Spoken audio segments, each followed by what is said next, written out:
In terms of national media jabroni haircuts hating on the Minnesota Vikings, Cynthia Frelund, NFL.com analytics analyst, is pretty high up there, right? Numbers are crunched as like, oh, 5 plus 5 plus 5 times 9, 5 to the square root of 72 equals Vikings suck. It's usually what it comes down to. And we highlighted one of her pieces earlier in the week about how the Vikings are projected for 8.4 wins.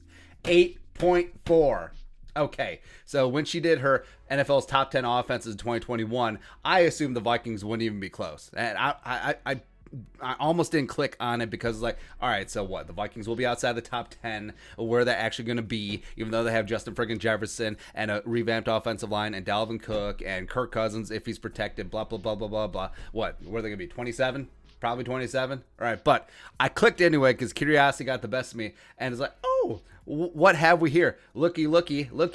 Oh, 8. The Ocho. Now, I'm confused. I am really confused because just as soon as we're ready to write off the entire national media jabroni haircuts, like all of a sudden, like, oh, here's an olive branch, like Bleacher Report putting the Vikings defense in the top 10, even though last year, not so much. But this is a write-up. Don't sleep on the Vikings this season. What? Wow, that's high praise. The addition of Christian Darrisaw with the 23rd pick last month addressed a real problem that matters for this style of offense and how Kirk Cousins execute. Oh, you mean a bad offense and poorly? Okay, sure. And Minnesota ranked 23rd last season when it came to its rate of sacks per pass attempt, 7.6%. Not a stat, whatever. Basically, when defenses had a good sense the Vikings were passing, pressure increased and Minnesota's efficiency went down. That's fair. Especially when it goes run, third down pass, run, third down pass. Exactly how Mike Zimmer wants to play football. One way to see this is that the Vikings rank 16th on third down rate, 40.9% completion conversion rate. Yes, despite having the third most earned first downs per game, 23.9. Now, that's just a lot of numbers, but generally, I agree. With a rushing average of 4.9 yards per attempt, fourth in the NFL, and a passing figure of 8.3 yards per attempt, second, the Vikings were creating the right opportunities and making the most of them, just not keeping the sequencing efficient enough. Basically, she's saying the play calling was way too predictable, and that has been a problem during the Mike Zimmer regime, where even though he has very little to do with the offense, he's always been looking for the head coach of the offense, just try and pass on that buck. But Gary Kubiak, more conservative by nature for sure, just run, pass. See how the offense goes, right? And defenses were dialed in on that. Fantasy side note, Justin Jefferson, who scored 7 touchdowns a prolific rookie season, hits pay dirt 9 plus times in 58.9% of the simulations. I think that Jefferson will find the end zone a lot more than the 7 times they did as a rookie, because that's the only drawback, because he was up there in catches, 88, up there in yards, because he set the rookie receiving yardage record of 1,400, but touchdowns, were sort of few and far between. But I think Jefferson will get a lot more work this year, especially in the red zone. So, I mean, I'm pretty fired up about this offense, and they said projected win share 5.54. I don't know what that means. Like, you using big words, and I don't know what they mean, so I'm going to take it as disrespect, but whatever. But I'm really surprised that the Vikings are this high in the rankings and actually made the top 10. Ahead of the Vikings, Browns 7, yes, respect Kevin Stefanski. Falcons at 6. I don't know about that one.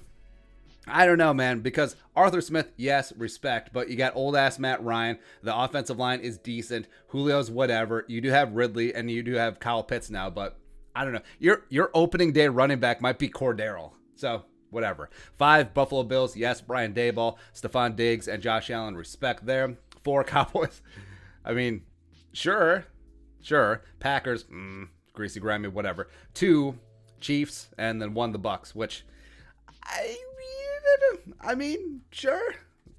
Sure. But I'm surprised that the Vikings clocked in at 8. I'm surprised that the Cardinals with Cliff Kingsbury and Kyler and all that offensive firepower, minus the offensive line, didn't get a little bit higher, as well as 10 was the Tennessee Titans, minus Arthur Smith, minus Corey Davis. They do have some rebuilding to do. Maybe Ryan Tannehill comes back down to earth. But, man, the Vikings at 8.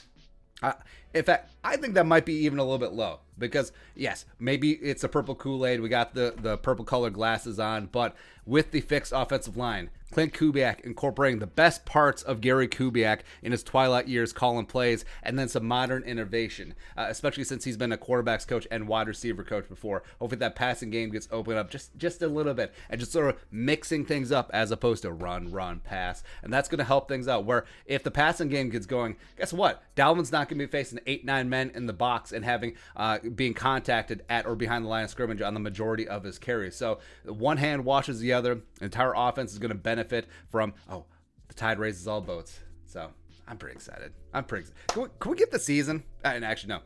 Summer, amazing. But then, and the Vikings will build upon 8. But Cynthia Frelund, showing some love for the Vikings for a change. Kind of nice. Hopefully this offense, the 8th best offense in the league and a top 10 defense. Hopefully that adds up to more than 8.4 wins. But I digress. But your thoughts? NFL.com puts the Vikings in the top 10 for the offense. Let us know in the comment section below. Subscribe for daily Vikings takes. We'll support that work. Post on the Venmo. But until next time, Skull Production Value.